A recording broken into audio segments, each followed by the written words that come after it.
Hello and welcome to the Astrology and Spirituality Show for week commencing the 24th of January. Thank you so much for joining us. Thank you for all your comments and interaction over the last week. Now this week begins with a really significant moment because Mars, the planet of passion, of action and desire, moves into the sign of Capricorn. It's going to be here for 6 long weeks. But Mars likes being in Capricorn, it's exalted here, and it's going to be forging a quite beautiful alliance with Venus from the beginning of week 2, February, which is going to encapsulate also Valentine's Day.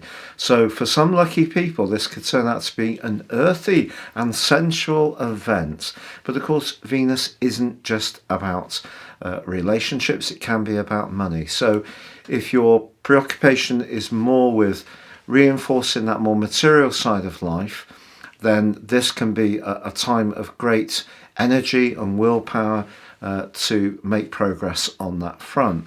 Also, the Sun this week is going to be forging a semi-sextile to Jupiter, now back since the last 3 days of last year in one of its 2 home zones of Pisces.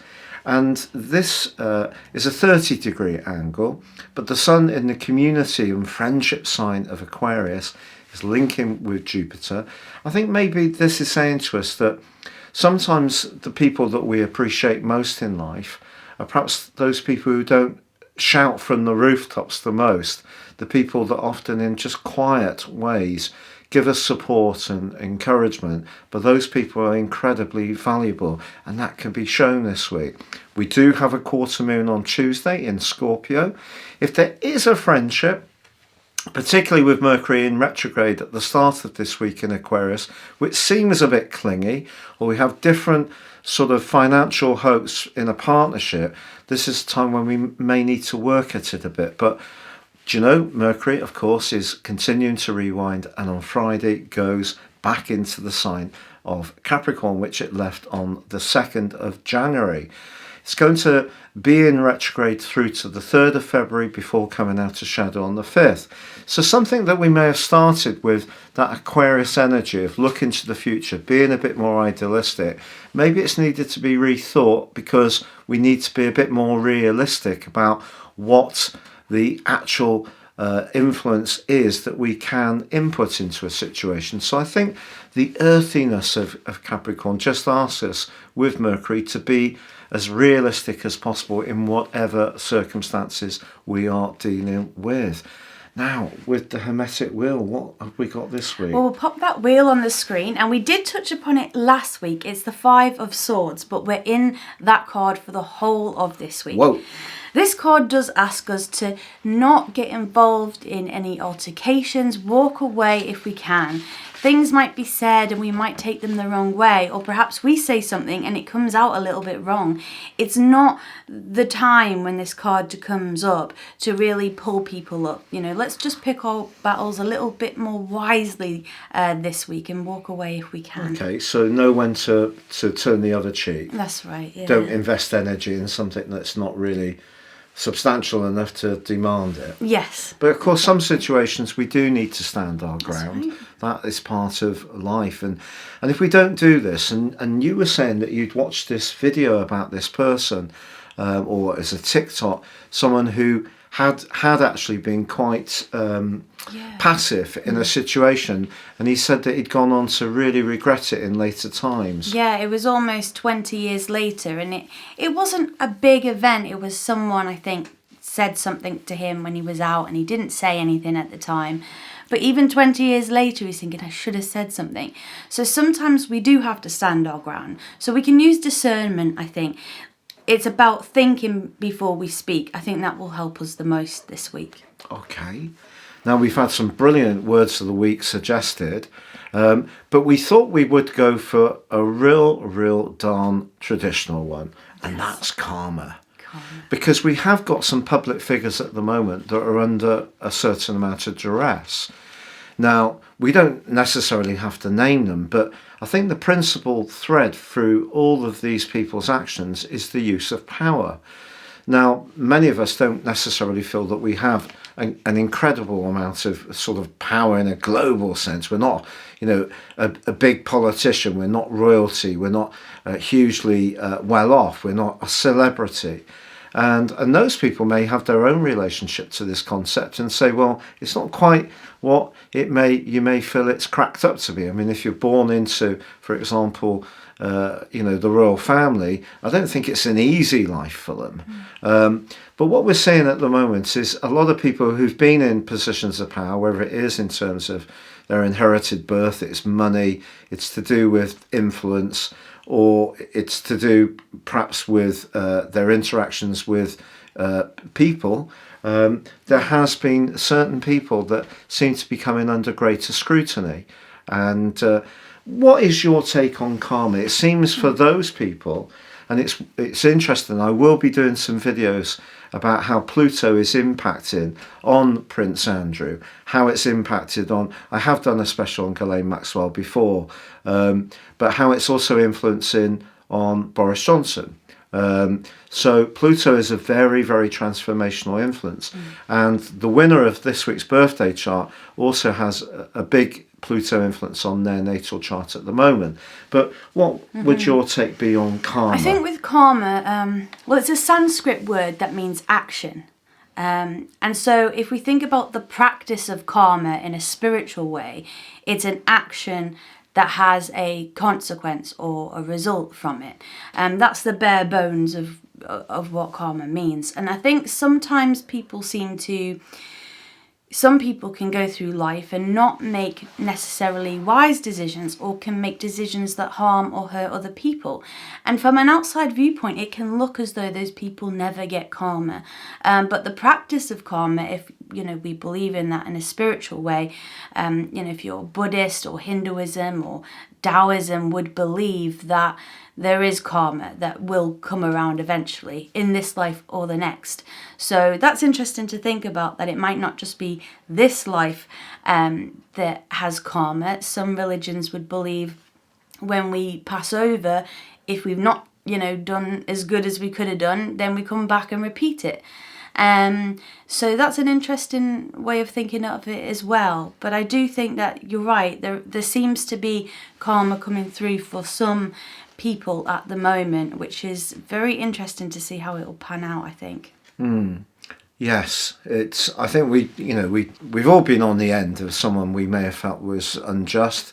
Someone may feel that we've been unjust to them. It's down to points of view, of course, at times but it can be very disappointing if we see situations where people seem to always be judged at a more superficial level. And if you are someone who's more interested in understanding people's motives and motivations and how the deeper patterns of life work, sometimes it's very easy to see through someone's attitudes and behaviours, but other people may not be able to do that. And if someone is seriously destructive of someone's personality. I mean, we met someone this weekend who'd broken up with a partner, and the partner had basically forbidden all their joint friends to have anything to do with her. And the poor person was absolutely devastated by this. And so that kind of behaviour goes on, and people seem to get away with it. And that can be very frustrating if you've been on the end of that to any great degree, That's right. So I think some spiritual practices would say, it's maybe not our job to sort karma out. It's a higher power's job to sort it out. And actually, that's quite comforting in a way, isn't it? To think that even though we can get frustrated at things that seem so unfair, and where is the justice, if you like, in it, because I think justice goes with karma, that there may be something at the end of it. And ultimately, it's a relationship we have with ourselves. And if somebody is going around in a very destructive manner, they have to live with that themselves. And I don't think that can be easy, ultimately. Thank you so much for sharing that. Thank you. So the oracle card of this week, what are you going to go for? Well, I've chosen these cards because we've not used them for a while, and they're the Enlightenment Oracle deck. And they come in all different colours to highlight different themes. So let's have a look. I think you should pick a card. Yeah, we used to use these with the Daily Show a lot, I think. Yeah, we did. Thank you. I'll go for a nice bright orange one. Bright orange. Lovely. Thank you so much, I should say, for all your very, very kind wishes for our anniversary and also my birthday. That was really so lovely. Really lovely of you. Thank you. So the words on this card are power struggle and relationship. And there are two people sort of having a tug of war with a rope here. I think this is a bit, in some ways, what we've been talking about with the astrology of the week, but also that word of the week. This idea of power and how that can play out in not just a global stage, but in our own lives and people that we know. Sometimes we could have a boss, for example, who maybe we work really hard for them and don't get anything back, and that can see a power struggle. So maybe we need to speak up a bit about if we're not feeling like we're being treated fairly in that regard. Yeah, acknowledgement is the most brilliant thing right. in a management situation. Encouragement and acknowledgement, not just always sort of, we all have skill sets that we're stronger on and skill sets that we struggle with. So encouragement can be very important. Yeah. So if you've got someone where a person is very conscientious and they keep beavering away, it doesn't matter if it's for a big organisation or for a small one, if the sort of culture within that business isn't very nurturing, it could make people feel they have no power, even though they're working their socks off. So yeah, power. Yeah. And I saw a great meme the other day. I think it was on Instagram, and it said, I don't want us to have competition. I hope we all make it. And I thought that was brilliant, because in any industry that we're in a friendship group, even in a relationship, sometimes competition can really taint those relationships. Instead of thinking, okay, well, I'm going to do one better than you, it's like, yeah, let's all try and help each other make it. Wouldn't that be a better way of us all reaching our goals and dreams rather than just one person? So I really like that meme. Yeah, that's brilliant. Yeah. Well, we did have someone enter the birthday free prize draw for week commencing the 24th, but unfortunately they didn't leave their birth details. And because we've been away for the last 3 or 4 days, and we're doing this show quite late on Sunday, I haven't had an opportunity to write and get that person's details. So we've gone to the week before for the person who was the runner-up, and so I'm going to have a quick whiz around this situation. So the person that I've selected is Asha, who lives in New York and was born in Brooklyn. And Asha was born on the 16th of January 1983 at 2:21 p.m. So that, of course, would be Eastern Standard Time. So if we look at her chart on the screen, which Alyssa will share with you, you can see that Asha's got Mars in Aquarius right at the top, and it's right on her 10th house cusp. So this would give someone, I think, especially with the moon being very close by, a real sort of passion for maybe creativity, the arts. The last 10 degrees of Aquarius is actually governed by Venus, the last decan. So that's a really vibrant energy right at the top of the chart. So I think that it's important, although they're in the 9th house, and therefore I think truth and truthfulness will be very important to Asha. You have Venus in Aquarius. Venus in Aquarius, Elisa and I both have that. And Venus in Aquarius people often like to foretell the future. I'm not sure if you knew that, Asha. And your midpoint is in Aquarius, and also you have your Juno, but your Juno is conjunct Eros, also in Aquarius. So you have a lot of Aquarius energy, and most of it is in the 9th house of knowledge, travel, higher education, higher knowledge, which the sign of Aquarius is known for. That's why we have the water bearer or the water carrier, because it's linked to baptism. It's about trying to move beyond the materialism of Capricorn and into a different type of set of objectives, which is more to do with spiritual love, friendship, connecting in a cooperative and collaborative ways, all very Aquarius energies. And obviously, because the moon is quite close to Mars, that can lead to a little bit of turbulence at times. But Venus being very close to your midpoint, the balance of your sun and your moon, means that I feel that you will be somebody who has a strong sense of fairness, and I think that informs the way you are. I think you like a degree of freedom in your home life, and could be attracted to people from different cultures to you. But it's an exciting mix of energies, that. Now you also have Mercury conjunct the Sun in the sign of Capricorn in the 8th house. So if you worked in finance, or international finance or trading, that wouldn't be a surprise. So even though your chart could be very philosophical and very community orientated, it wouldn't be a surprise if you still were someone who's very much on the money when it comes to the more practical side of life. You do have Neptune right on your 7th house, so you can be very idealistic about relationships, not just through your sun.